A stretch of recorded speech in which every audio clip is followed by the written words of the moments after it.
Bismillahirrahmanirrahim. Assalamualaikum warahmatullahi wabarakatuh.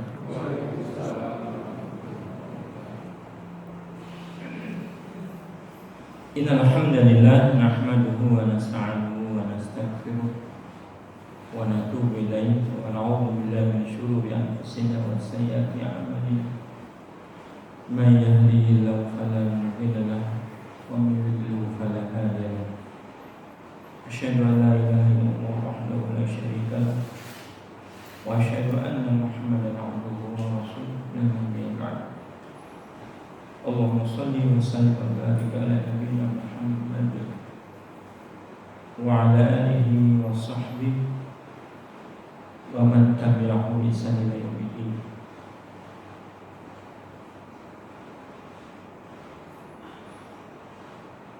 Allahumma la sahla illa ma ja'altahu sahla wa anta taj'alul husna idza syi'ta sahla.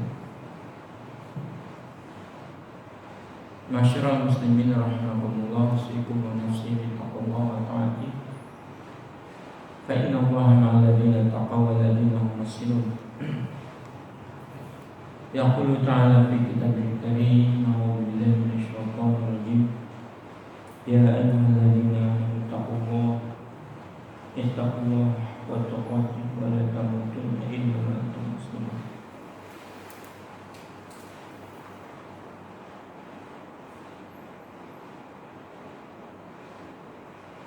Syukur alhamdulillah kita baru saja menunaikan kewajiban sholat maghrib dengan berjamaah.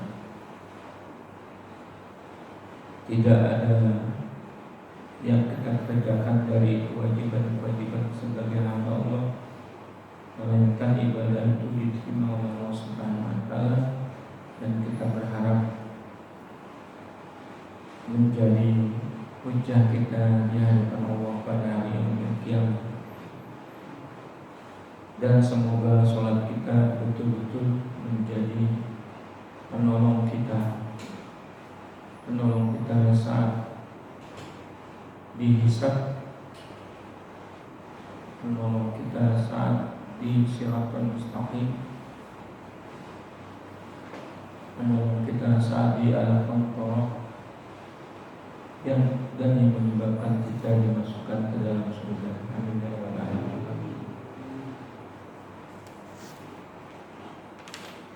Salawat dan salam senantiasa tercurah buat baginda Rasulullah SAW, kepada para sahabatnya, kepada keluarganya, dan kepada siapa saja yang terus tegak mengamalkan yang dia bisa selama mungkin karena mencontoh Rasulullah SAW. Mudah-mudahan kita termasuk di dalamnya. Amin ya rabbal alamin. Kita langsung saja masih membahas kitab Tadhkirah. Kemarin sepekan yang lalu kita bahas surga dan neraka berdebat tentang siapa yang layak menjadi pengisi, siapa yang layak menjadi pengisi surga, siapa yang layak menjadi pengisi neraka. Dan sebagaimana hadis, masing-masing surga dan neraka telah dipenuhi oleh isinya dari jin dan manusia.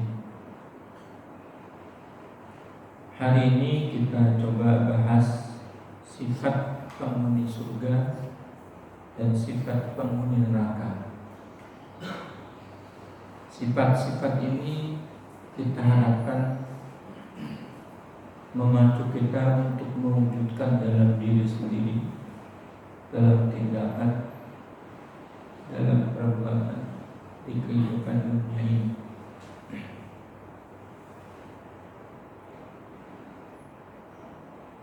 Masing-masing penghuni ini memiliki karakter, dan tentu saja yang disebutkan oleh Rasulullah SAW bukan satu-satunya, bukan hanya ini, tetapi sifat-sifat ini melekat pada orang yang pasti, ya, pasti disuruh di dunia ini sudah mendapatkan. Sebab di akhirat itu kita tahu peluang masuk surga itu banyak. Ada orang yang hanya takut kepada Allah, dia dimasukkan surga. Ada orang yang hanya beramal sedikit tapi ikhlas, dia masuk surga. Bahkan ada orang yang berdosa, banyak sekali dosanya, tapi tidak pernah menyekutukan Allah. Ketika itu dia meninggal dunia dalam keadaan sangat takut kepada Allah dan berharap dia pun berkenan masuk ke dalam ampunan dan surganya Allah. Nah, yang disebutkan oleh Nabi berikut ini adalah sifat yang paling menonjol, yang di dunia kita bisa melihat sifat dan perilaku orang semacam ini. Baik hadis riwayat Imam Muslim, juga riwayat imam-imam yang lain.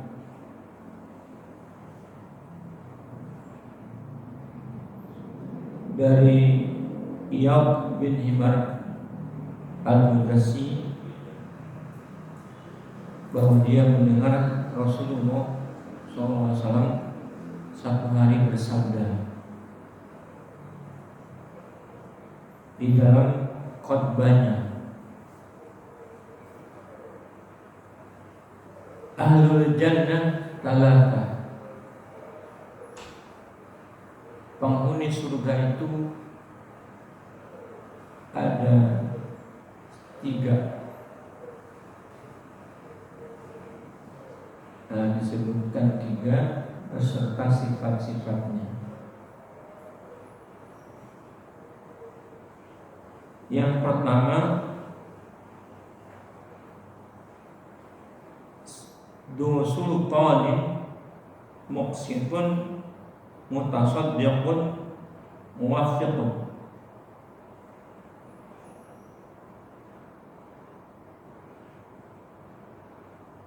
Penghuni surga itu ada 3 golongan. Yang pertama adalah penguasa yang adil, yang gemar bersedekah dan mendapatkan taufik.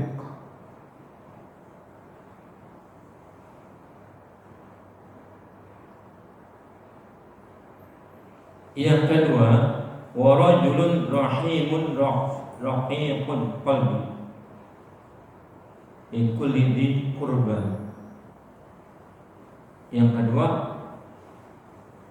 orang yang pengasih dan berhati lembut terhadap kerabat dan sesama muslim.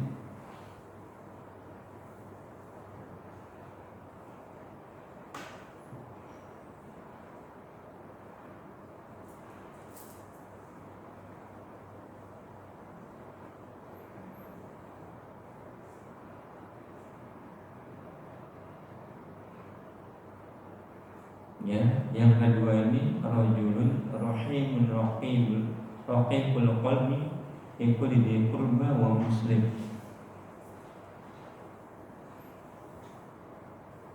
Lemah lembut sesama kerabat dan sesama muslim. Nah, ini nanti bagaimana kita menjelaskannya. Yang ketiga, wa'afifun wa ta'affuf du'iyal, dan orang yang senantiasa memelihara diri dari dosa sekalipun dia lemah dan dipandang lemah oleh banyak keluarga, banyak orang, dan dia menanggung keluarganya.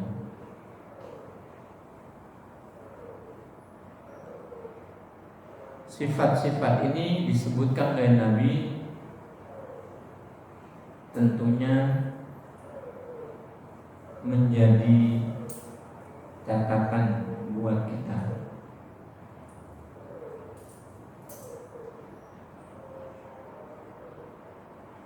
Yang pertama, penguasa yang adil, yang gemar bersedekah dan mendapat taufik.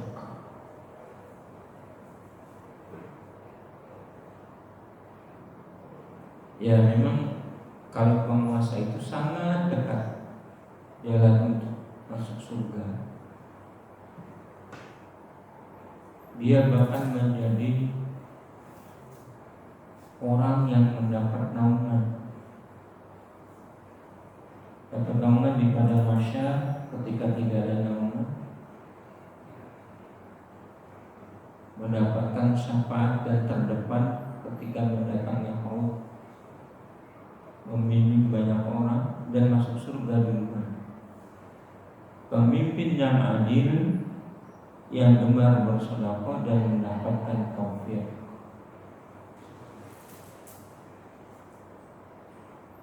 Mendapatkan taufik ini,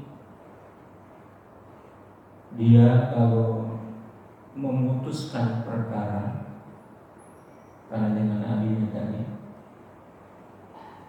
artinya selalu mendapat bimbingan Allah.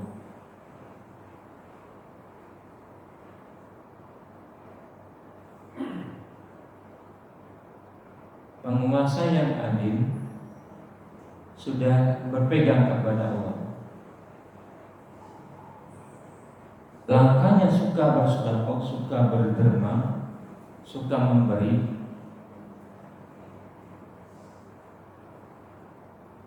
Seperti kemarin, kalau harus berlapar-lapar, dia yang paling dulu lapar, orang lain belakangan, rakyatnya belakangan. Kalau mendapatkan kekenyangan berupa harta, yang paling akhir.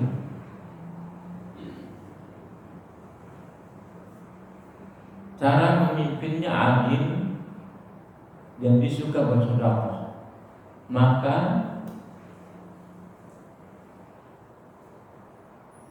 perbuatannya itu ketika mengatasi masalah yang tidak ada di dalam bimbingan Allah, Al-Quran dan hadis, dia senantiasa mendapatkan taufik.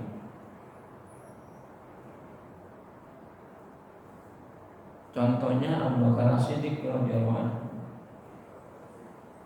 Betapa banyak ya, Abu Bakar As-Siddiq mendapatkan taufik.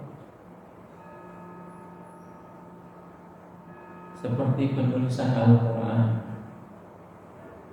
seperti sikap dia yang mengatasi pemberontakan. Langkah-langkah politisnya itu selalu direnungkan dan meminta bimbingan Allah, dan selalu tepat. Begitu juga Umar bin Khattab.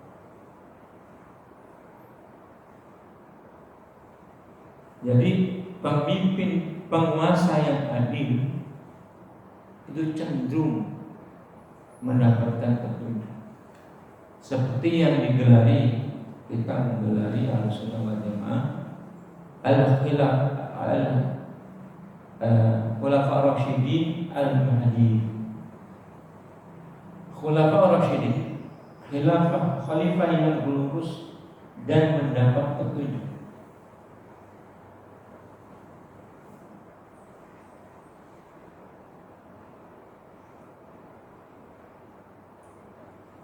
Nah, jadi karena kepemimpinan bagi pemimpin yang adil itu bukan nikmat, dianggap ini bukan nikmat, bukan anugerah, dan mereka bisa menganggapnya sebagai bencana. ujian dirinya, ujian keimanannya. Apakah dia sanggup memimpin? Kalau perlu orang lain saja yang memimpin, karena dia yang paling baik. Mau tidak mau dia diangkat dan harus menerima amanat ini. Sebab kalau tidak diterimanya, tunggulah kehancurannya. Negeri itu tunggulah kehancurannya. Ya, lagi-lagi kita harus membandingkan dengan penguasa zaman sekarang.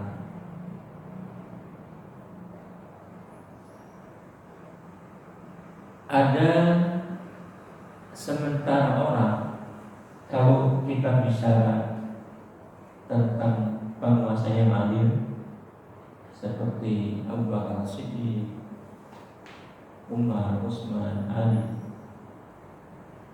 ada yang mengatakan zaman sekarang mana ada, zaman sekarang mana ada seperti itu.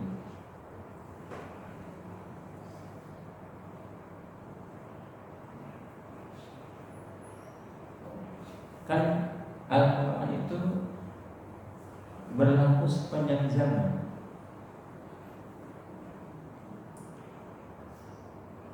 Keadaan masyarakat ada terus, bahkan bertambah pilih. Al-Quran pasti mampu menjawab keadaan bagaimanapun. Allah sudah siapkan itu.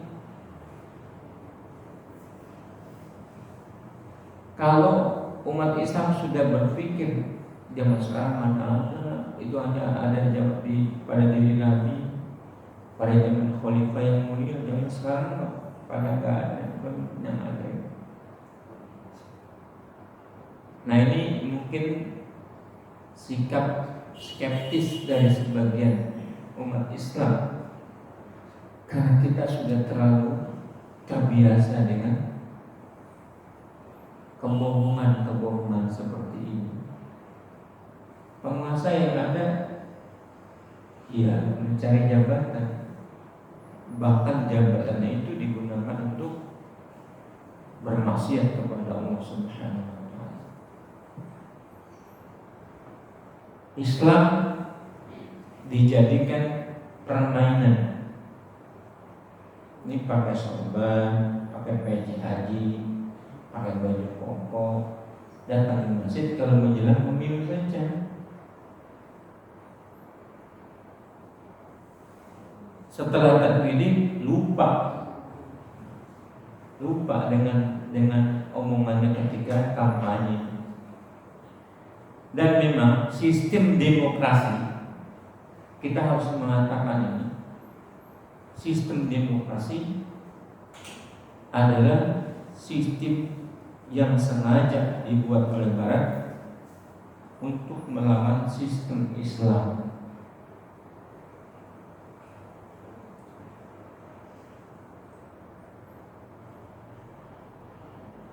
Makanya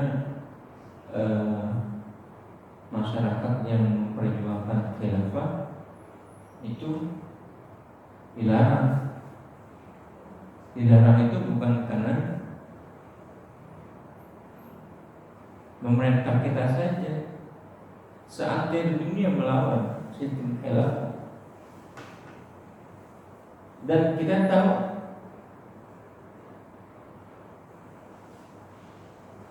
berdirinya Perserikatan Bangsa-Bangsa itu adalah jawaban setelah runtuhnya khilafah. Kita umat Islam tidak bisa tidak kecuali menginginkan ini, menginginkan khilafah. Orang yang terbaik di dalam masyarakat atau suatu negara bisa tidak menjadi pemimpin, dan orang yang paling buruk bisa jadi pemimpin. karena demokrasi.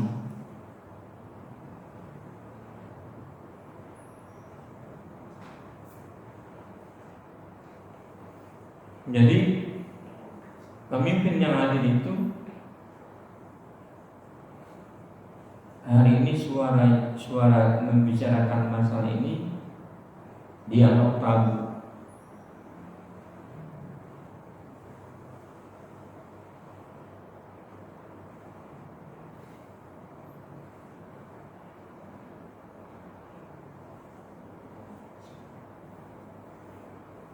Jadi dia mendapatkan taufik dalam kepemimpinannya. Maka entah sampai kapan, tapi memang zamannya sekarang zaman perpecahan, umat Islam berpecah belah. Pecah belahnya dalam masalah-masalah bukan saja mengarah kepada perpecahan yang dahsyat. Nah, ini lagi-lagi kita sebagai rakyat kecil hanya berharap ketika pemimpin ada di tengah-tengah kita yang dia tidak adil terhadap umat Islam, kita hanya berdoa karena kita orang kecil.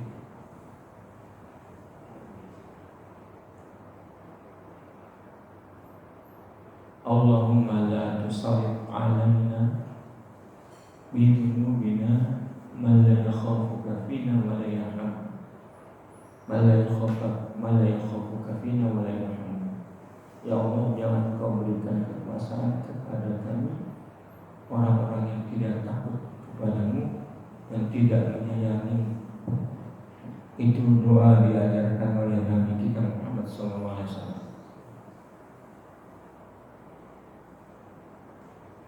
Rabbana la tusallit alaina bidunubina man la yakhafuka wa la yarhamuna. Kita wajib minimal untuk adil tegaknya pemimpin. Kita berdoa supaya yang zalim itu yang tidak sayang kepada kaum mukminin dan tidak takut kepada Allah tidak diberi kekuasaan. Doa itu tetap kita lakukan.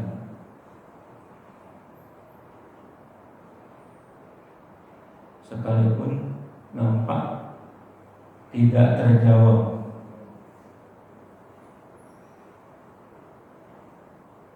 Karena doa itu kalau tidak terjawab di dunia, Allah membuatkan kepada yang berdoa sebagai tabungan nanti akan dibuka di akhirat atau dihindari musibah dari kita. Yang kedua, orang yang pengasih dan berhati lembut terhadap sesama kerabat dan sesama muslim. Nah, ini pun perlu kita, kalau ini bukan berdasarkan jabatan, kalau ini penguasa, khusus penguasa, kalau ini bisa dimiliki oleh siapa saja. Orang yang pengasih dan berhati lembut terhadap semua kerabat dan sesama muslim.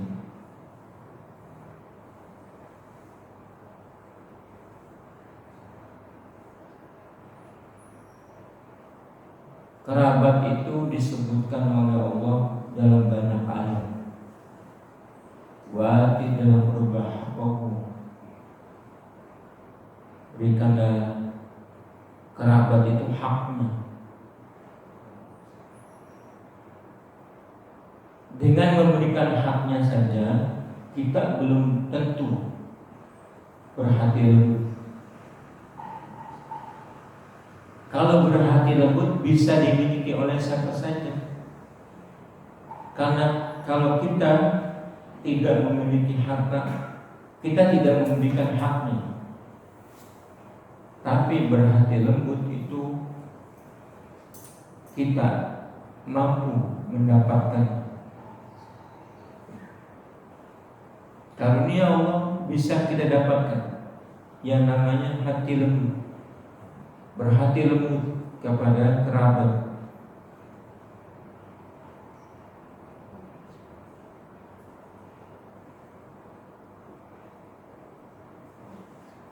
Berhati lembut pula sesama muslim. Nah, ini barangkali menjadi PR kita buat kita hari ini. Kalau umat Islam sudah berbeda pandangan, berbeda mazhab, berbeda kepentingan politik, bisa macam-macam. Umat Islam itu selagi dia muslim, dia punya hak dari muslim yang lain. Haknya kalau sakit dijenguk, kalau memberi salam dijawab, kalau meninggal dunia mengantarkannya, menasehatinya, tidak membuka kesalahannya di depan orang lain, bahkan menciderai kehormatan muslim itu dosanya lebih besar daripada dosa mencintai ibu sendiri. Dalam gambaran tingkatan dosa-dosa riba itu, yang paling rendah seperti seseorang menzinai ibu. Nah, ranking muslim itu apa? Muslim itu paling tinggi, mencintai kehormatan orang Islam. Nah, kita mestinya menghentikan. Jadi hati yang lembut mengantarkan kita untuk tidak mudah berprasangka kepada sesama muslim. Muslim itu baik. Kalau kita tidak setuju dengan perilakunya, ada adabnya cara menegurnya. Kalau kita tidak suka sama seseorang, jangan kita bicarakan kepada orang lain. Saya tidak suka sama dia. Artinya kita menyebarkan kepada orang lain itu satu aib dan kita tahu sendiri. Ibarat cermin. Muslim itu, sesama muslim itu adalah cermin. Al-muslim mir'atu akhi. Jadi dia bisa menegur, bisa mengoreksi kesalahan saudaranya, dan caranya ya berdua-dua. Kita dalam dunia sekarang ini, dunia medsos, sudah seperti tanpa batas lagi. Orang-orang yang belum jelas kesalahannya, belum kita tabayunkan, tidak mudah mengubahnya. Tapi ingat, itu adalah bukan sifat penghuni surga. Sifat penghuni surga mesti raqiqul qalbi li kulli dhi qurba wa muslim. Hatinya lembut kepada kerabat dan kepada sesama muslim. Dan ini Allah gambarkan sebagai sifat sahabat. Muhammad Rasulullah walladzina ma'ahu asyiddu 'alal kuffar ruhamaa'u bainahum.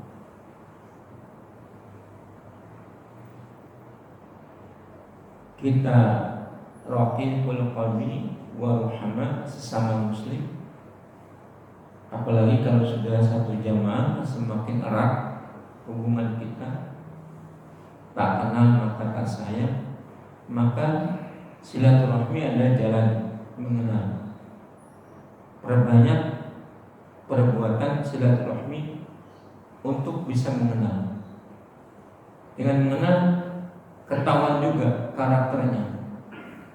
Ada yang baik, ada yang tidak. Di situ kesempatan kita untuk mengingatkan. Sebagaimana dia juga punya hak mengingatkan kita. Syukur kalau saudara kita itu banyak memberi masukan kepada kita. Ini yang ketiga. Yang keempat, wa'afifun muta'afaf du'iya,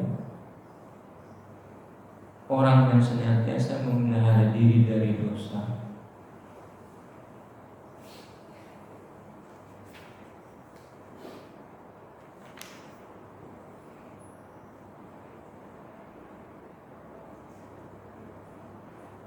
Sifat waro itu adalah sifat berhati-hati. Waro itu kelanjutan dari takwa. Kalau takwa sifat hati-hati, kalau waro itu kelanjutan dari takwa. Karena seorang hamba Allah tidak akan sampai pada derajat takwa sehingga dia meninggalkan perkara yang tidak masalah dalam pandangan syariat, khawatir karena jadi masalah. Maka dia hati-hati dalam hal makanan, dalam hal pakaian, dalam hal berkata-kata, dalam hal berlaku, dalam bersikap kepada sesama muslim. Sangat hati-hati.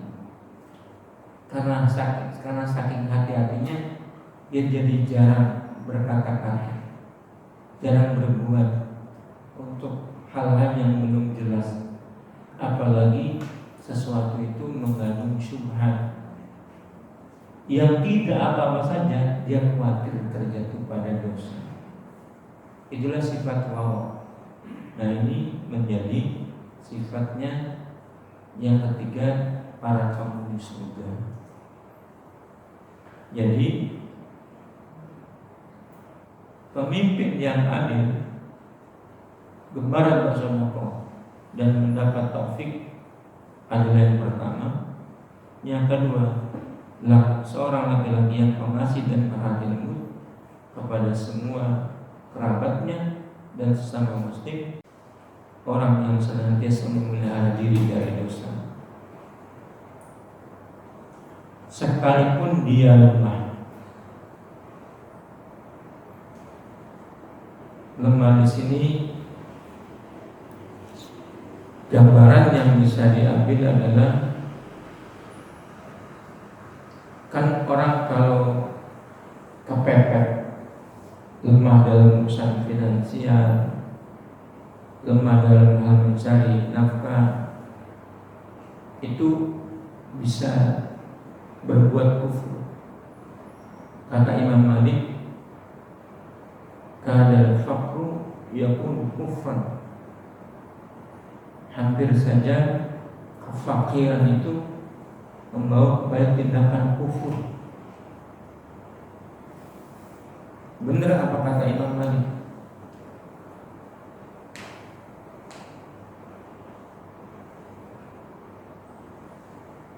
Apalagi sifat merasa serba kurang.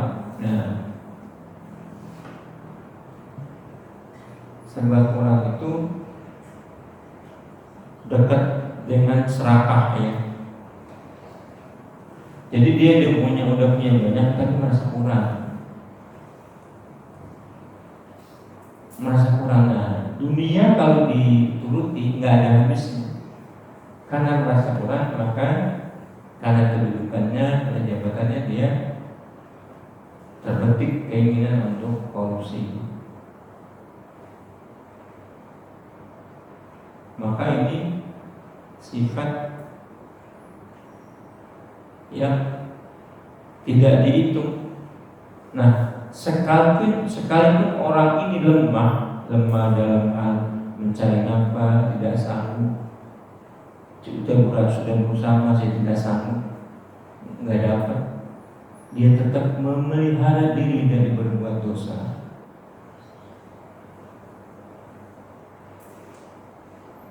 Dan sudah begitu dia juga banyak menanggung keluarga. Lebih baik keluarganya menderita lapar daripada dia memasukkan sesuap nasi yang tidak diridhoi Allah Subhanahu wa taala. Inilah 3 sifat penghuni surga. Nah, sifat penghuni neraka apa?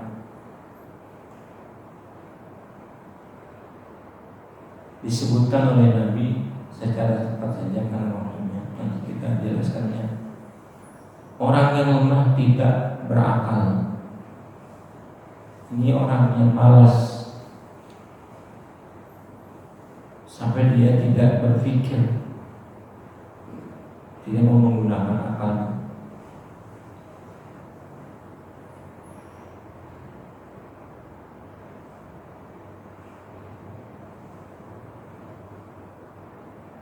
Saking lemahnya akal, tidak ingin berkeluarga dan tidak berminat mencari harta. Ya sudah, mungkin sulit dicarinya, tapi ada orang yang sudah berberdaya, menggunakan akalnya, sudah nggak ingin mencari harta, tidak berjuang dia.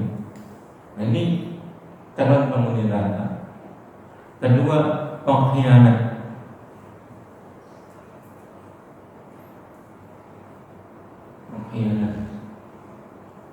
Yang tidak muncul di hadapannya sesuatu pun yang dia inginkan, betapapun kecilnya, melainkan pasti dia mengkhianatinya.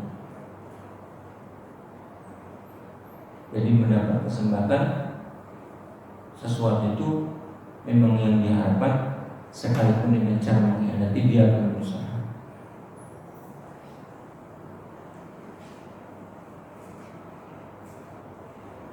Yang ketiga, orang yang pagi dan sorenya kerjanya menipu orang.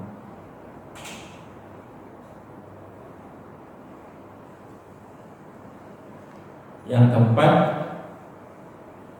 bakhil, orang yang pelit. Dan yang kelima, orang yang buruk budi pekertinya. Itulah 5 penghuni neraka. Insya Allah nanti kita terangkan di kesempatan lain. Wallahu a'lam bishawab. Kita adzan dulu.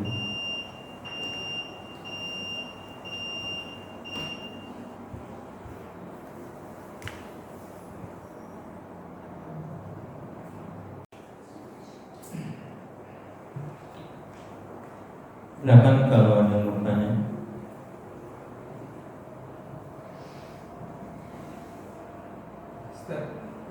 Ya. Assalamualaikum warahmatullahi wabarakatuh. Waalaikumsalam. Di kajian seminggu yang lalu disinggung mengenai berdebatnya surga dan neraka. Salah satu yang masuk neraka lebih dulu adalah orang-orang lemah, fakir, miskin dan sebagainya.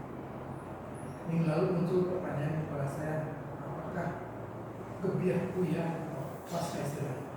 Apakah ada persyaratan atau semua orang yang fakir dan miskin berhubungan surga? Di kajian malam ini ada tambahan tadi di poin beberapa yang masuk surga adalah orang yang fakir, miskin dan punya kehati-hatian dalam perilaku. Pertanyaannya atau permasalahannya adalah dalam keseharian kita sering menemukan saudara-saudara kita yang dalam posisi lemah pendidikan, low educated, mereka yang tukang bangunan dan sebagainya. Boleh jadi karena masalah perut akhirnya mereka lebih fokus pada cari nafkah, dan sampai yang minimal pun untuk sholat, katakanlah dia kerja di bangunan satu rumah bersebelahan sama masjid, atau bahkan kerja satu pekerjaan di masjid sekalipun, ketika azan berkumandang dia tidak sholat. Sering kita temukan misalnya beberapa pekerja yang sedang mengerjakan kanopi dan sebagainya. Apakah mereka masuk golongan lemah yang akan didahulukan masuk surga sementara berlalai dalam hal itu aja. Assalamualaikum.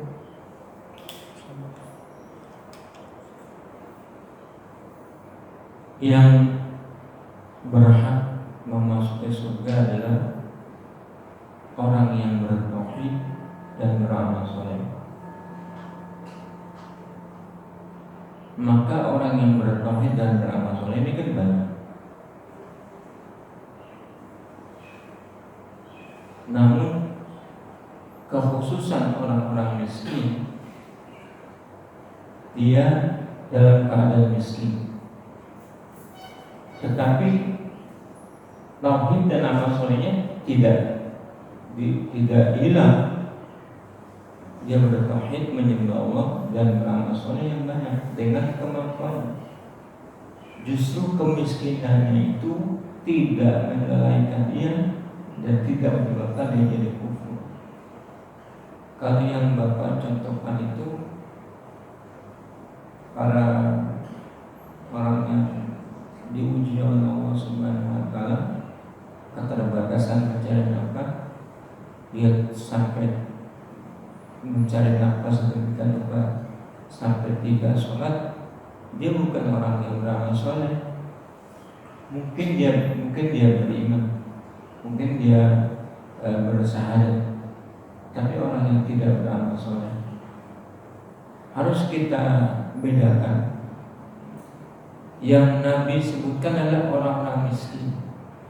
Itu bukan berarti orang yang miskin dengan begitu saja. Yang pertama kali yang bertauhid dan beramal soleh. Nah, ada orang yang miskin tapi statusnya dia beriman dan beramal soleh. Dia tidak lupakan kewajibannya. Yang bisa dilakukan sholat, puasa. Kalau zakat sama haji sih tidak punya duit. Itu yang dijaga itu, dan berbuat baik sama orang. Di tengah kemiskinan dia tidak mengemis, tidak meminta, sehingga orang menganggap dia orang yang mampu, padahal dia serba kurang. Nah, sifat-sifat ini yang harus ada. Tidak sekedar dia miskin. Kalau sudah miskin, jatuh pada tidak beramal soleh. Itu tadi yang dikatakan Imam Malik. Hampir saja kefakiran itu mengatakan kepada kekufuran. Orang mencari nafkah sulitnya bukan main. Dia berpikir pendek. Buat apa saya sholat? Atau dia memang sama sekali tidak tahu. Tapi yang begitu itu sebagai bentuk karena pendidikan yang tidak sampai kepada orang. Seandainya pendidikan agama sejak kecil tertanam, orang tidak akan sampai meninggalkan begitu. Ini coba kita tanya saja orang-orang yang tidak sholat itu. Dia mungkin tidak tahu itu kewajiban. Apa itu kewajiban? Berdosa kepada Tuhan. Nah, mungkin dia mendapatkan informasi yang salah atau menganggap orang yang dikatakan oleh orang yang tidak berakal ini, yang masih masuk, yang ibadah tidak menggunakan akalnya, pemalas itu berarti dia malas pula menuntut ilmu.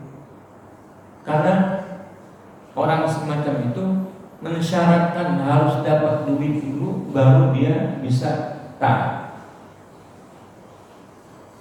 Yang seharusnya kan orang taat dulu, urusan duit itu urusan belakang. Nah, ini dibalik sama orang. Saya mampu dulu, saya kaya dulu, saya kalau saya mampu, saya berada, saya bisa memenuhi hajat saya baru bisa sholat, saya bisa berbuat baik yang lain. Itu salah. Kan kepentingan kita kepada kewajiban, kepada ibadah ini wajib, Pak.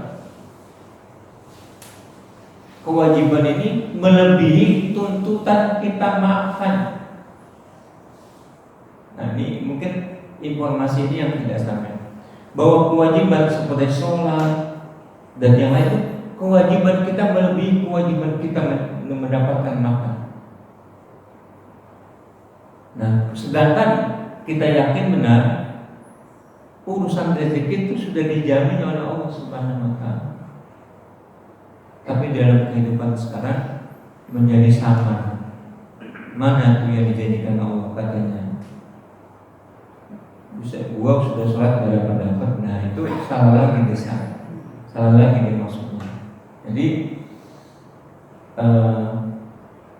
kewajiban, tuntutan kewajiban kita melaksanakan ibadah ini seperti lebih besar daripada, lebih penting daripada tuntutan makan. Kalau kita ibadah terus sementara tidak dikasih rezeki, terus ibadah, paling-paling kita tidak mampu berdiri, paling-paling kita sakit, yang paling-paling mati. Karena ibadah itu, wajib itu akan menyelamatkan kita di akhirat. Kalau kita rutinnya, siapa yang bisa menyelamatkan? Nggak ada. Nah, jadi informasi tentang orang miskin itu adalah orang yang sudah menunaikan kewajibannya dan dia posisinya orang lemah, jadi miskin. Diterangkan miskin bahkan dia mampu menjaga diri sehingga tidak meminta-minta. Dia tetap dalam keadaan seperti itu. Itulah yang dilakukan oleh Nabi. Tidak berada, tidak pernah kenyang selama 3 hari. Bukan berarti Nabi tidak mampu, tapi lebih memperhatikan kepada orang lain. Maka Nabi berdoa, ya Allah, jadikanlah aku orang-orang miskin bersama orang miskin yang surga bersama orang miskin. Bukan berarti orang yang tidak memelihara apa-apa, apalagi kalau nggak sampai sholat. Nggak sholat itu, Pak, dalam sabda Nabi, mantar pas sholat wafat kafir. Barang siapa meninggalkan sholat, sungguh kafir dia. Nah, ini kita terlepas dari kata-kata kafir itu, apakah keluar dari Islam, apakah tidak. Tapi memang keadaan kita bisa jadi miskin, bisa jadi dimiskinkan. Makanya kita harus berpegang kepada Allah. Kalau kita berpegang kepada Allah, tidak ada yang orang bisa dihilangkan iman. Wallahu a'lam bishawab. Semoga kita selamat dari ujian ini. Semoga Allah menunjukkan kita perjalanan yang diridhoi. Amin. Demikianlah mohon maaf. Aku qouli hadza wa astaghfirullah wa lakum wa lisa'iril muslimin wal muslimat fastaghfiruhu innahu ghafurur rahim. Subhanakallahumma rabbana wa bihamdika asyhadu an la ilaha illa anta astaghfiruka wa atubu ilaik. Assalamualaikum.